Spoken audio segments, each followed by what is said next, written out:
নমস্কার, কেমন আছেন সবাই? আপনাদের সকলকে স্বাগত জানাই চ্যানেল রূপা মুখার্জিতে। ভিডিওটি ভালো লাগলে অবশ্যই লাইক, শেয়ার, কমেন্টস করবেন ও চ্যানেল সাবস্ক্রাইব করে পাশে থাকবেন।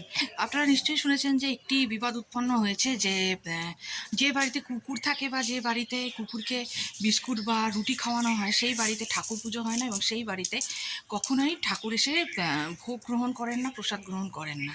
এ কথা কি কোনো বেসিক আছে? না নেই? কে বলেছে এই কথাগুলো?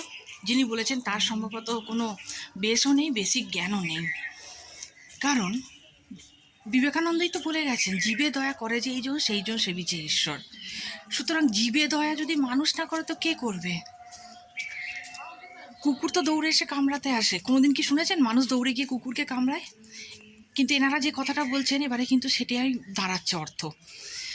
তো যাই হোক, আরও কিছু কাজে কুকুরকে মানে অত্যন্ত সম্মান করা হয়। সেটি কি হলো জানেন? সেটি হলো যে যারা শনিদেব দ্বারা পীড়িত থাকেন, যাদের শনিদেবের অনেক সমস্যা আছে, তাদের সকলকে কিন্তু বলা হয়ে থাকে যে আপনারা কুকুরকে শনিবার করে রুটি খাওয়াবেন, পসিবল হলে প্রতিদিনই খাওয়াবেন, রুটি সম্ভব না হলে বিস্কুট খাওয়াবেন, কিন্তু খাওয়াবেন। অর্থাৎ এই ধরনের কথার কোনো বেসও নেই, বেসিকও নেই। তাই এই ধরনের কথা নিয়ে মাথা ঘামানোর কোনো প্রয়োজনীয়তাও আমাদের নেই। একদম ভয় পাবেন না।